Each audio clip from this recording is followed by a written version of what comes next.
हर दिन की तरह आज भी सूरज अपने सही वक्त पर निकला था। आसमान में पक्षी चहचहा रहे थे और हर रोज की तरह गांव के लोग अपने अपने काम में व्यस्त थे। अचानक काले बादल छाने लगे और गांव में अंधेरा बढ़ने लगा। अंधेरा इतना घना हो गया कि अमावस की रात भी उसके सामने फीकी पड़ गई। गांव के सभी लोग डर से कांपते हुए चौराहे के बीच मोमबत्ती और लालटेन लेकर इकट्ठे हो गए। लेकिन ये अंधेरा रात्रि से भी हजारों गुना काला अंधेरा था। लोगों की नजर एक पहाड़ जितनी बड़ी आकृति पर पड़ी जो उनकी ओर बढ़ती जा रही थी, और उसके बढ़ने के साथ साथ काला अंधेरा और भी घना होता जा रहा था। ये आकृति कोई और नहीं, बुराई का अंधेरा राक्षस था, जिसको देखकर गांव वालों की हृदय की गति बढ़ गई और वो अपने मसीहा को मदद के लिए पुकारने लगे। पर अंधेरे के गर्जन के सामने उनकी आवाज की ध्वनि उनके मुंह के बाहर नहीं निकल पाई।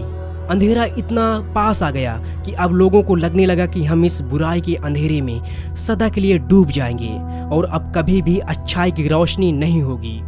और तभी भीड़ के बीच अचानक एक चमकती रोशनी प्रकट होती है, जिसकी मौजूदगी से लोगों को कुछ आशा की किरण दिखाई देती है।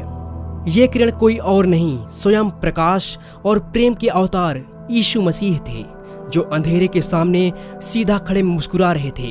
अंधेरा अपना रूप बदलकर दहाड़ते हुए मसीहा को डराने की कोशिश करता है और वो थोड़ा कामयाब होता भी दिखाई देता है। यीशु एक चट्टान के ऊपर चढ़ जाते हैं और उनके शरीर से अच्छाई और सच्चाई की दिव्य अग्नि निकलती है, जिसकी लपट में अंधेरे का राक्षस जलने लगता है और दर्द से दहाड़ता है। और थोड़ी देर में अच्छाई के प्रकाश से बुराई का अंधेरा समाप्त हो जाता है। एक बार फिर से गांव में प्रकाश हो जाता है और लोग मसीहा की जय जयकार करने लगते हैं। यीशु मसीह लोगों की ओर विश्वास का हाथ बढ़ाते हैं और कहते हैं, जब जब अंधेरे और बुराई का राक्षस इस गांव में आएगा तो मुझे याद करना, मैं उसका खात्मा करने के लिए जरूर आऊंगा। इसके बाद वो गांव से चले जाते हैं।